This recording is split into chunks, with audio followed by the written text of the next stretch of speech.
Bismillahirrahmanirrahim. Assalamualaikum warahmatullahi wabarakatuh. Alhamdulillahirabbil alamin. Nahmaduhu wa nasta'inuhu wa nastaghfiruh wa natubu ilaihi wa na'udzu billahi min syururi anfusina wa min sayyiati a'malina. May yahdihillahu fala mudilla lahu wa may yudlil fala hadiya lahu. أشهد أن لا إله إلا الله وحده لا شريك له وأشهد أن محمدا عبده ورسوله لا نبي ولا رسول بعده أما بعد معاشر المسلمين dan muslimat rahimani wa rahimakumullahu jami'an. Alhamdulillah, kita bersyukur kepada Allah Subhanahu wa taala atas semua nikmat yang Allah berikan kepada kita semua. Nikmat iman, nikmat Islam, nikmat kita bisa duduk bermajelis di majelis ilmu di rumah dari rumah-rumah Allah Subhanahu wa taala. Dan semoga Allah merahmati kita semua, mengampuni dosa-dosa kita semua dan menjadikan kita orang-orang yang bisa istiqamah di atas ketaatan sampai nanti Allah mewafatkan kita semua. Amin ya rabbal alamin.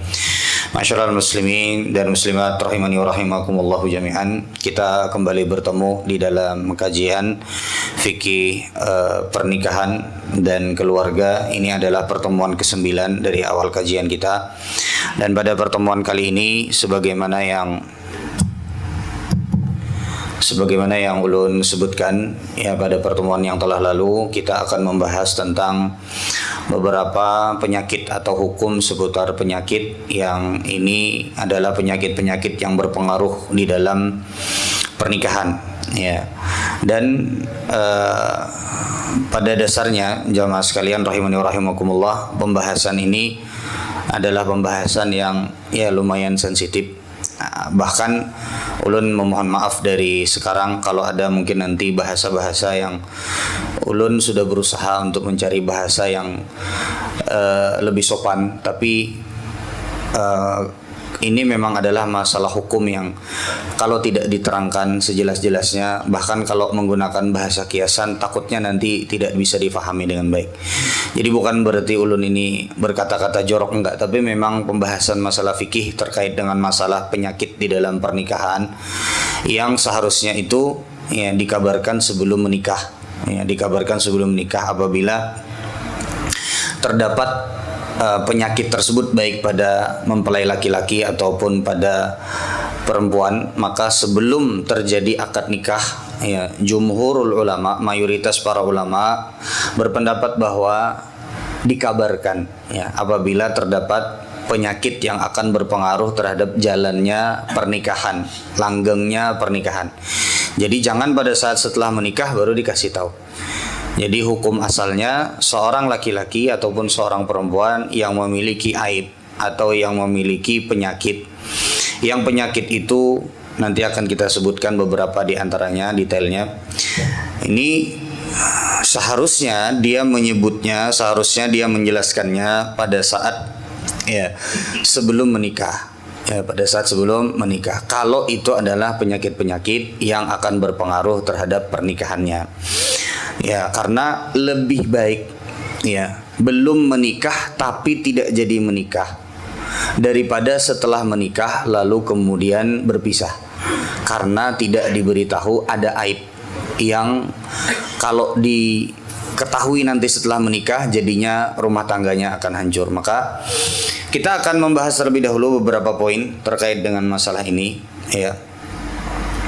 Ya, tadi yang pendapat yang harus dikabarkan ya, ini adalah pendapat diantaranya Syekh Utsaimin rahimahullahu taala. Beliau menyebutkan ya harus diterangkan seterang-terangnya, ya harus diterangkan seterang-terangnya meskipun secara global, secara umum, tapi yang kira-kira cukup untuk difahami. Kalau mau terus ya terus. Kalau misalnya mau, oh saya tidak sanggup untuk hidup bersama Anda apabila Anda memiliki penyakit tersebut, maka berarti tidak jadi menikah, dan itu lebih baik ketimbang nanti setelah menikah baru tahu kemudian berpisah karena ya aib tersebut. Baik, ini poin yang pertama. Ya, ini kenapa kita membahas masalah ini, karena ya banyak di antara perpisahan itu disebabkan karena ketidakterusterangan, baik itu dari pihak laki-laki ataupun dari pihak perempuan sebelum menikah terhadap adanya penyakit atau adanya aib ya yang terdapat pada diri salah satu di antara keduanya ya, sehingga nanti timbul penyesalan setelah menikah. Baik, itu poin yang pertama. Jadi dikabarkan terlebih dahulu, satu. Yang kedua poinnya adalah ya pada dasarnya Aib-aib yang nanti akan kita sebutkan ini adalah aib-aib yang membuat seorang wanita itu boleh untuk meminta berpisah kepada suaminya. Ya, yang membuat seorang wanita itu boleh meminta berpisah kepada suaminya. Ini secara umumnya seperti itu. Meskipun nanti akan ada aib yang khusus bagi laki-laki ataupun juga ada aib yang khusus bagi perempuan. Baik. Lalu aib-aibnya itu apa saja? Nah, kalau kita mau tarik sedikit, ya. Hukum asalnya wanita itu tidak boleh meminta cerai. Hukum asalnya wanita diharamkan di dalam Islam untuk meminta cerai tanpa ada sebab yang syar'i. Jadi kalau ada istri gawiannya minta cerai terus lawan suami, ini berdosa, Pak. Sedikit-sedikit bertengkar kemudian minta cerai, sedikit-sedikit bertengkar minta cerai. Ini nggak boleh. Karena bercerai itu dibenci di dalam Islam, dan apabila diminta oleh seorang wanita kepada suaminya tanpa sebab yang syar'i, maka dia berdosa. Nah, lalu pertanyaannya sekarang, sebelum kita masuk ke dalam penyakit-penyakitnya, ulun akan gambarkan secara umum. Ya, ada hadis Nabi SAW. Kata Rasulullah SAW, ayyuma imra'atin, wanita mana saja, sa'alat zawjaha talaq min ghairi ma ba'sin, faharamun 'alaiha raihatul jannah. Wanita mana saja, kata Rasulullah SAW, yang meminta kepada suaminya untuk bercerai tanpa ada sebab yang syar'i, maka haram baginya bau surga. Haram bagi dia bau surga. Artinya di sini wanti-wanti dari Rasulullah SAW itu wanita yang meminta cerai kepada suaminya tanpa ada sebab yang syar'i, ini dihalangi masuk ke dalam surga. Jadi ibu-ibu, para akhwat yang kalau seandainya dikit-dikit minta cerai kepada suami, ini berbahaya. Bisa jadi ya kalau tidak ada sebab yang syar'i, ya bisa jadi dia terhalang dari surganya Allah Subhanahu wa taala. Karena ada sebagian istri yang kata-katanya kasar, ya, yang mulutnya tajam kepada suami, ya, seolah-olah misalnya suaminya mentang-mentang suaminya itu diam terus, misalnya terus di bahasa orang Banjar dihinciknya, bahasa Arabnya ditindasnya, ya. Sampai kadang-kadang kalau misalnya suaminya udah mulai mau, jangan kayak itu bang, wah anu nak ceraikan aja kita berpisah aja, nah misalnya seperti ini bahaya, hati-hati. Kata Nabi SAW tadi, dia tidak akan mencium bau surga. Baik, ini hadisnya diriwayatkan oleh Abu Daud, At-Tirmidzi, dan juga disahihkan oleh Syekh Al-Albani rahimahullah ta'ala. Sekarang pertanyaannya, sebelum kita masuk ke dalam penyakit, karena penyakit ini adalah bagian dari sebab dari wanita itu boleh meminta cerai. Pertanyaannya sekarang, apa saja sebab wanita itu boleh meminta cerai? Kita akan sebutkan secara umum, dan pembahasan ini nanti akan kita sendirikan. Ya, pembahasan ini nanti akan kita sendirikan. Tapi secara umum, yang pertama, kapan seorang wanita itu boleh meminta cerai dan dia tidak berdosa? Pertama, ajzuz zauji anil qiyami bihuquqi zaujati. Ketika seorang suami sudah tidak mampu lagi memberikan nafkah yang wajib kepada istrinya. Nah, itu berarti boleh. Baik itu nafkah lahir ataupun batin. Ya, baik itu nafkah lahir ataupun nafkah batin. Itu yang pertama. Yang kedua adalah ihanatu zauji li zaujatihi bid-darbi li ghairi sababin syar'iyyin wal la'ni was sabbi wa nahwi dzalik. Yang kedua adalah kata para ulama, di antara yang disebutkan oleh di dalam kitab Mukhtasarul Khalil, ya, bahwasanya di antara sebab seorang istri itu boleh meminta berpisah dengan suaminya adalah apabila si suami itu menghinakan istrinya dengan memukulinya, ada KDRT tanpa ada sebab yang syar'i, ya, atau menghinakannya dengan melaknat-laknatnya, menyambati dengan sambatan yang tidak bagus, yang tidak pantas untuk diucapkan kepada istrinya. Kalau si istri itu nggak kuat terhadap omongan suaminya, bahkan bisa jadi membuat dia trauma, bisa membuat dia itu misalnya stres, ya, maka boleh si istri itu meminta cerai dari suaminya. Bisa dimengerti seperti ini? Ini yang kedua. Jadi buat suami-suami yang lisannya tajam, dikit-dikit melaknat istrinya, ya dikit-dikit, ya kadang-kadang bisa jadi bangamai sedikit kebun binatang keluaran seberataan. Nah, ini hati-hati. Ya, ini termasuk ihanah, ini termasuk dari penghinaan terhadap istri. Baik. Ini juga ya termasuk di antara yang boleh seorang istri itu meminta berpisah dari suami. Kemudian yang berikutnya, ya, Boleh seorang istri itu meminta berpisah idza tadarrarat bi safari zawjiha ka'an safara zawju akthar min 6 ashhur wa khafat ala nafsiha al-fitnah. Yang ketiga adalah seorang istri itu boleh meminta berpisah apabila dia merasa tidak kuat dengan safar suaminya yang terlalu panjang. Kalau seandainya misalnya suaminya kerja, kalau di dalam sebagian pendapat para ulama itu batasnya 6 bulan. Makanya Umar bin Khattab radhiyallahu taala anhu itu membatasi tentara atau pasukan yang berperang di jalan Allah, berjihad di jalan Allah itu 6 bulan bolak-balik. Karena dalam satu riwayat Umar bin Khattab radhiyallahu taala anhu itu ketika berkeliling pada malam hari. Umar bin Khattab itu di antara kebiasaan beliau berkeliling di kota Madinah pada malam hari. Kemudian beliau mendengar ada seorang wanita yang membaca syair, membaca syair.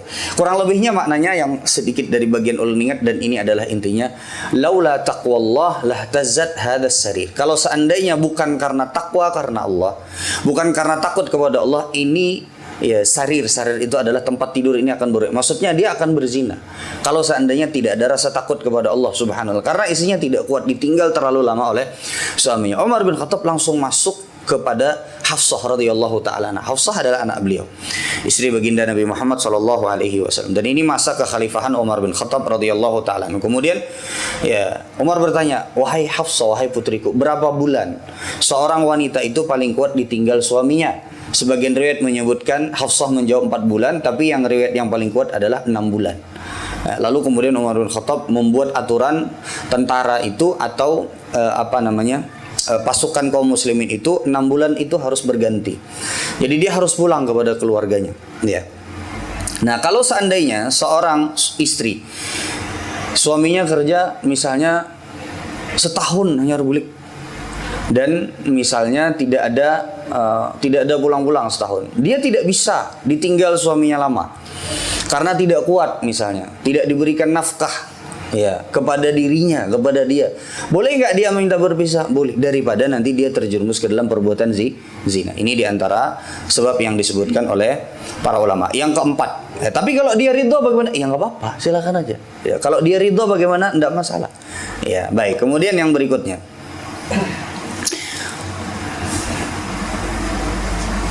Sekarang yang keberapa? Nah, sekarang yang keempat. Sekarang yang keempat. Baik.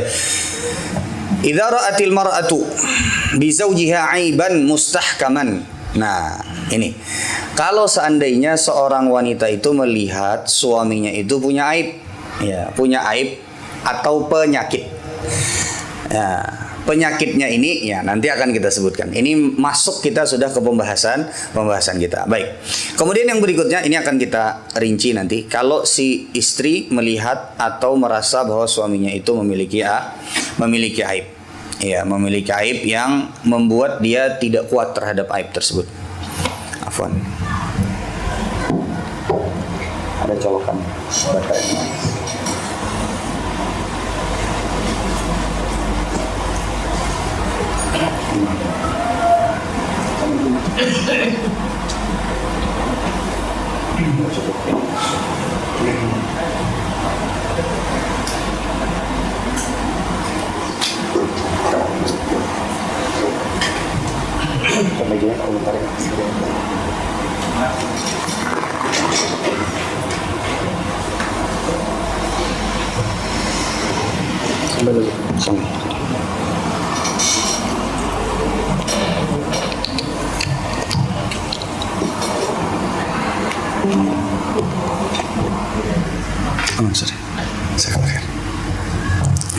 Baik, kemudian yang keberapa ini? Yang sekarang yang kelima ya. Baik, kemudian yang kelima termasuk di antara yang keempat tadi ini yang akan kita rinci dan kita bahas terkait dengan masalah penyakit.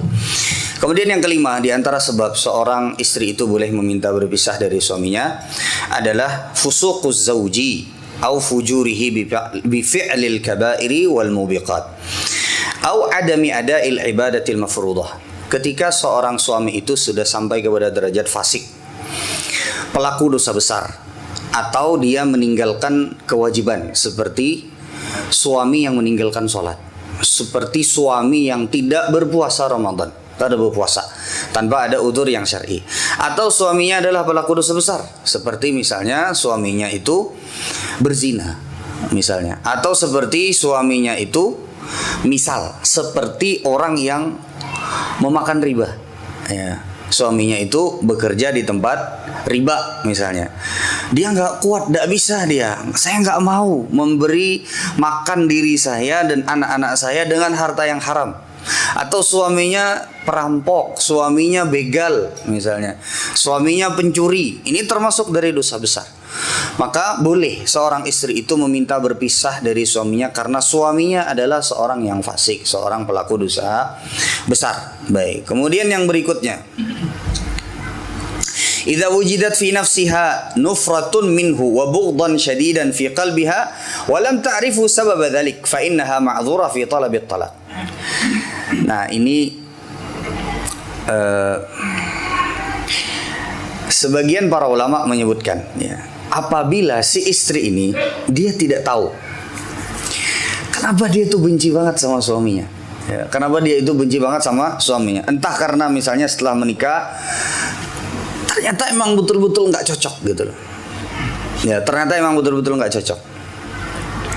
Dalam sebagian riwayat di mana Rasulullah Shallallahu Alaihi Wasallam mengizinkan untuk seorang istri berpisah, khulu atau meminta pisah dari suaminya dan meminta untuk dikembalikan maharnya. Jadi dalam sebagian riwayat ada sahabat Nabi Shallallahu Alaihi Wasallam yang beliau itu secara fisik, ya, secara fisik membuat istri beliau itu tidak bisa berbakti kepada beliau. Entah seperti apa. Jadi Rasulullah tuh sampai nanya, apakah dia ini, apakah fulan ini, suamimu ini, ya, meninggalkan kewajibankah, atau dia akhlaknya burukkah? Kemudian kata si istri, enggak wahai Rasulullah, tapi saya tidak bisa berbakti dengan dia. Nah, akhirnya Rasulullah SAW mengatakan ataruddina hadiqatahu, karena Rasulullah tahu maharnya dulu adalah hadiqah, kebun kurma. Kamu mau nggak mengembalikan kebunnya? Kalau kamu mau mengembalikan kebunnya, ya artinya berpisah di situ. Baik. Baik. Ini kurang lebih hal-hal yang membuat seorang istri itu boleh meminta berpisah dari suaminya. Maka di luar dari hal ini, ya, hukum asalnya seorang wanita tidak boleh meminta berpisah atau meminta cerai dari suaminya. Bahkan mengucapkan saja itu tidak diperbolehkan, karena terancam dengan ancaman Rasulullah Shallallahu Alaihi Wasallam tadi. Baik, nah sekarang pertanyaannya, ya, kita sekarang poin yang ketiga, ya. Poin yang pertama tadi adalah kita harus menyampaikan aib-aib, ya, kalau seandainya kita punya aib, baik itu dari pihak laki-laki atau perempuan, kalau sebelum menikah, ya. Yang kedua adalah hukum asalnya aib-aib tersebut adalah aib-aib yang membuat seorang wanita itu boleh untuk meminta bercerai di dalam Islam. Nah sekarang kemudian yang ketiga tadi adalah apa saja, ya, hal-hal yang boleh membuat seorang wanita itu meminta berpisah dari suaminya, itu sudah kita sebutkan. Nah sekarang kita akan masuk ke dalam beberapa hukum terkait dengan penyakit-penyakit yang disebutkan oleh para ulama. Kita akan sebutkan beberapa penyakit. Kalau di dalam pendapat Imam Syafi'i itu ada 4, Pak. Kalau di dalam pendapat Imam Syafi'i ada 4. Apa saja aib-aib yang membuat seorang istri itu apabila terdapat pada suaminya aib tersebut, penyakit tersebut, maka dia boleh meminta berpisah. Ada 4. Kalau di dalam mazhab Malikiyah itu ada sekitar 12 atau 13, tapi kurang lebihnya sama, ya, kurang lebihnya sama. Di dalam mazhab Syafi'i itu ada 4, ya, atau di dalam pendapatnya Imam Syafi'i itu ada 4. Yang pertama adalah al-juzam. Juzam itu adalah penyakit kusta. Yang pertama adalah juzam, itu adalah penyakit kusta. Yang kedua adalah al-baras. Baras itu semacam seperti penyakit kulit, ya, juga sama. Yang ketiga adalah al-junun. Junun itu artinya gila, hilang akal. Dan gila dan hilang akalnya ini bukan yang dalam berjangka waktu lama. Kalau berjangka waktu lama, misalnya ada kambuh-kambuh setahun sekali, 2 tahun sekali, maka ini masih tergolong kepada yang tidak boleh wanita itu meminta berpisah dari suaminya karena ada, Ustaz, dia ini kadang-kadang bisa jadi gila, Ustaz. Berapa durasinya ketika dia jadi? Paling setengah jam, Ustaz. Berapa di dalam setahun? Ya kadang bisa setahun sekali, Ustaz. Kadang bisa 2 tahun sekali. Nah ini berarti tidak termasuk ke dalam gila yang boleh seorang wanita itu meminta bercerai. Nah, gila itu artinya kan hilang akal. Bisa disebabkan karena mungkin penyakit secara fisik atau bisa juga disebabkan karena kemasukan jin. Kemasukan jinnya sering, misalnya setiap hari kemasukan jin. Iya, setiap hari maulah bininya takutan. Misalnya di rumah berduaan aja kemasukan jin. Kemudian bisa misalnya sampai menyakiti fisik. Nah ini bahaya, Pak. Nah ini bahaya. Kalau sudah sampai demikian, maka boleh seorang istri itu meminta berpisah dari suaminya karena dia tidak kuat. Karena dia bukan hanya menghadapi suaminya saja, ya menghadapi melayani suami aja itu bisa jadi kadang mampu, apalagi yang dihadapi bukan suaminya saja, tapi juga jinnya. Nah, boleh apa tidak meminta berpisah? Boleh. Kalau dalam keadaan seperti itu. Kalau setiap hari, setiap pekan misalnya, setiap di 3 hari sekali gilanya kumat ya misalnya, dan ulun tidak bisa misalnya hidup dengan laki-laki yang seperti itu. Boleh nggak untuk meminta berpisah? Boleh nggak? Boleh. Boleh nggak juga kalau sabar? Ya boleh juga kalau sabar. Ya kalau bisa merawat suaminya, bisa bersabar dengan itu, insya Allah mudah-mudahan dia akan mendapatkan pahala. Tapi boleh nggak kalau meminta berpisah? Boleh, itu haknya dia. Jadi jangan disebut jangan meninggalkan laki pas gila. Loh, nggak bisa. Itu hak seorang wanita. Kalau takut juga dia kalau seandainya dia yang tersakiti, misalnya karena haknya tidak ditunaikan, bisa jadi dia terjerumus ke dalam perbuatan misalnya zina atau perbuatan-perbuatan yang tidak baik yang lainnya. Yang keberapa tadi, Pak? Ya, yang pertama tadi adalah kusta, yang kedua adalah penyakit kulit, ya yang ketiga adalah kusta ini sebenarnya juga penyakit kulit tapi yang bisa rontok dagingnya, kemudian juga yang parah ya. Kemudian yang ketiga itu adalah gila atau kehilangan ingatan, kehilangan akal. Yang keempat adalah ini yang keempat adalah segala sesuatu yang bisa membuat terhalang seseorang itu dari berhubungan suami istri. Mohon maaf Pak, ulun harus sebutkan itu. Contohnya diantaranya adalah misalnya impoten. Disebut di dalam bahasa Arab innah. Innah itu artinya adalah seorang laki-laki dia tidak bisa berhubungan dengan istrinya, berhubungan suami istri dengan istrinya. Ya. Atau bisa juga pada istri disebut dengan al-fatq. Fatq itu artinya ada sumbatan daging di kemaluan istri. Nah itu termasuk aib yang membuat suami itu boleh langsung menceraikan istrinya. Memang jamaah sekalian rahimani wa rahimakumullah, ya penyakit semacam ini seperti innah. Innah itu tadi adalah impoten bagi laki-laki.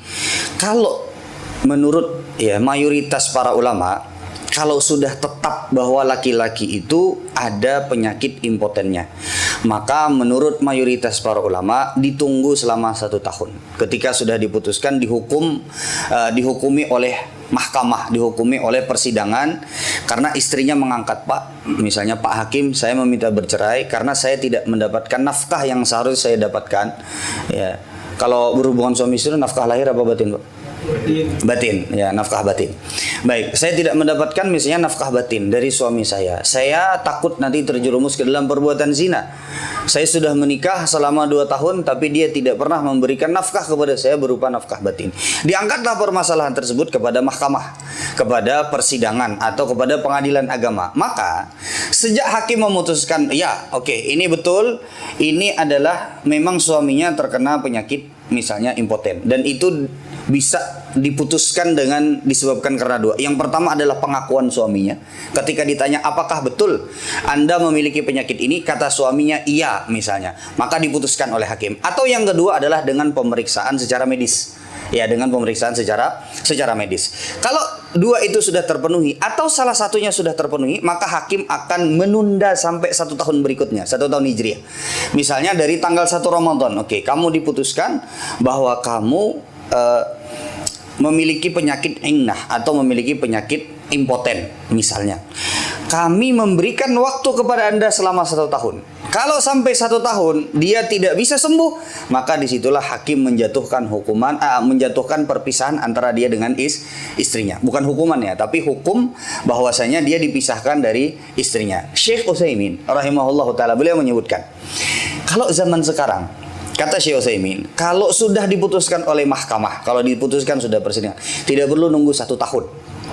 Kalau sudah bisa karena 1 tahun itu adalah waktu untuk kira-kira kalau dia bisa sembuh. Kira-kira kalau dia ini bisa sembuh dari penyakitnya. Jadi dikasih kesempatan untuk berobat. Maka kalau seandainya selama 1 tahun tersebut, ya, ternyata dia sembuh, berarti si istri tidak memiliki hak untuk meminta berpisah. Tapi kalau seandainya selama 1 tahun dia tidak sembuh, maka berarti si istri memiliki hak untuk berpisah dari suaminya, dan dia punya hak untuk menikah dengan laki-laki lain yang bisa memberikan kepada dia nafkah lahir dan batin. Nah, lalu Syekh Utsaimin rahimahullahu taala beliau menyebutkan bahwa sebenarnya kalau sekarang ini tidak perlu menunggu selama 1 tahun. Ini menurut pendapat Syekh Utsaimin rahimahullahu taala. Tidak perlu menunggu selama 1 tahun. Karena kalau sudah diputuskan oleh dokter dan kira-kira dia ini diputuskan sudah tidak bisa sembuh lagi, sudah dinyatakan oleh medis ini pian selawasan gak ini, maka kata Syekh Utsaimin itu dipisahkan sejak sudah ditentukan melalui medis bahwa dia tidak bisa sembuh lagi. Sejak saat itu sudah bisa. Ngapain lagi kata Syekh Utsaimin nunggu selama 1 tahun? Kesian istrinya. Ya, ngapain lagi nunggu selama 1 tahun? Karena menunggu selama 1 tahun itu adalah memberikan kesempatan untuk dia bisa berobat. Tapi kalau tidak bisa, sudah diputuskan, misalnya sudah sekarang peralatan misalnya canggih, sudah tahu bahwasanya oke, ini bakal sulit sembuh, kemungkinan sembuhnya itu cuman 1% misalnya.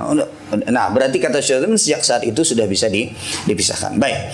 Kemudian jamaah sekalian rahimani wa rahimakumullahu jami'an. Poin yang berikutnya.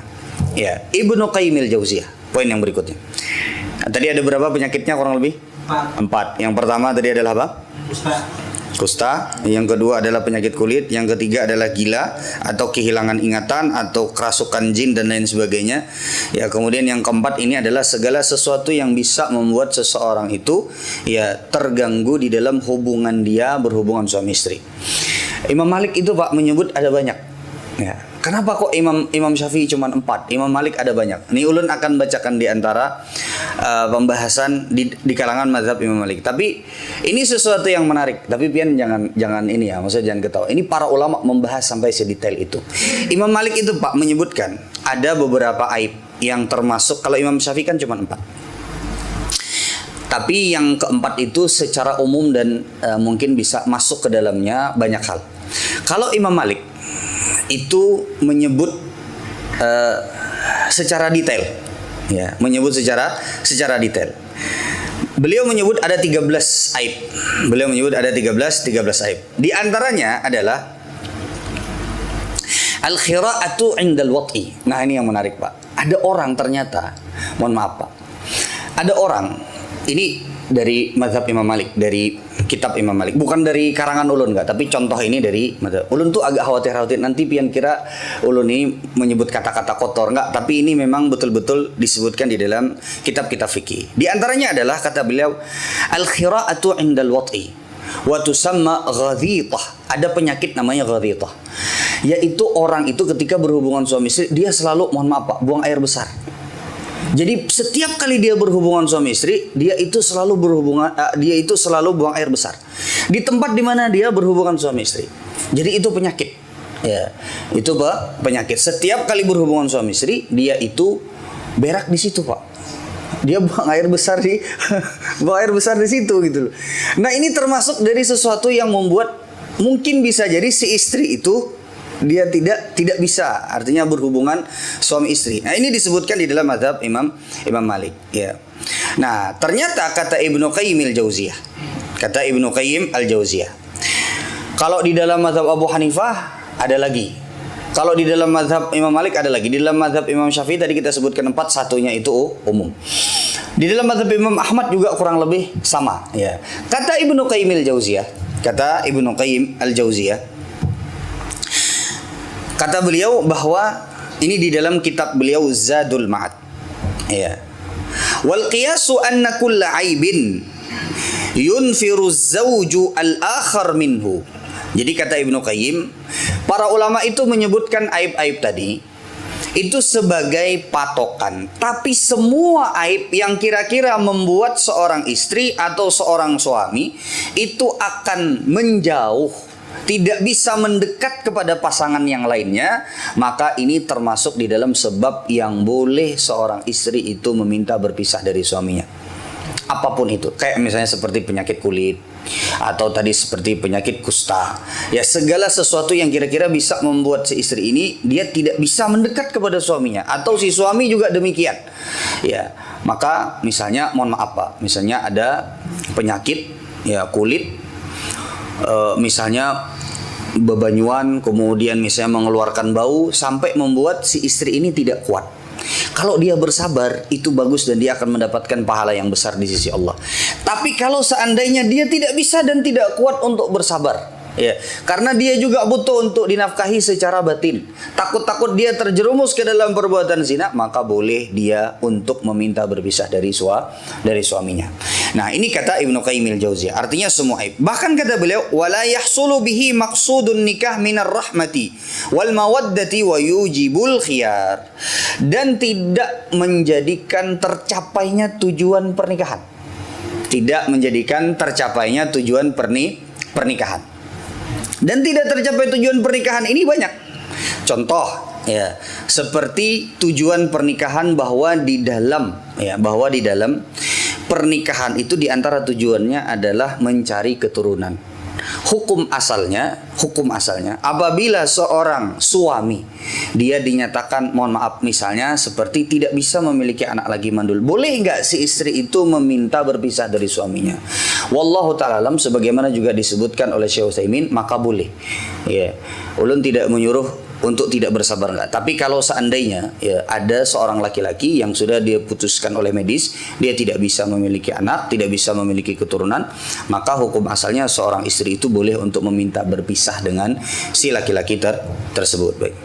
Sampai ke? Berapa menit lagi? Berapa? 2 menit. Baik. Jadi itu tadi kata Ibnu Qayyim al-Jauziyah di dalam kitab beliau Zadul Ma'ad. Jadi penyebutan tadi kenapa ada 13, ada 4 di kalangan mazhab Syafi'i? Karena hukum asalnya semua aib yang kurang lebih sama, yang membuat si istri atau si suami tidak bisa mendekat kepada pasangan yang lainnya, atau yang tidak membuat tujuan pernikahan itu tercapai, maka boleh di dalamnya untuk meminta berpisah. Baik. Makanya ini dikatakan oleh Ibnu Qayyim Jauziyah rahimahullahu taala. Baik. Kemudian yang berikutnya, jamaah sekalian rahimani wa rahimakumullahu jami'an. Bagaimana kalau seandainya diketahuinya setelah diatur semuanya, misalnya sudah pernikahannya itu sudah terbagi undangan, hanya terus terang, ya, mana yang lebih bagus, ya, apakah membatalkan pernikahannya atau menikah dulu nanti baru berpisah? Mana kira-kira yang lebih bagus, Pak? Para ulama menyebutkan yang lebih afdal adalah lebih baik tidak menikah dari awal. Lebih baik untuk tidak jadi menikah. Kadang ada, sudah nggak apa-apa, menikah aja dulu, nanti sudah kadung kebagi undangannya, gampang, hanya berterus terang, wah ini sebenarnya kami tidak bisa, kata salah satu daripada mempelai laki-laki atau perempuan. Lalu kemudian ya, karena sudah malu, karena sudah kadung terbagi undangan, catering sudah terpesan, gedung sudah disiapkan, lalu kemudian udah nggak apa-apa, menikah aja dulu. Nah, para ulama menyebutkan ya, pernikahan yang dimaksudkan setelah perceraian ini tidak bagus, tidak baik, dan hukum asalnya tidak diperbolehkan. Baik, makanya ada pembahasan di kalangan para ulama, boleh nggak seorang laki-laki itu dia menikahi seorang perempuan dengan niat nanti akan dia ceraikan.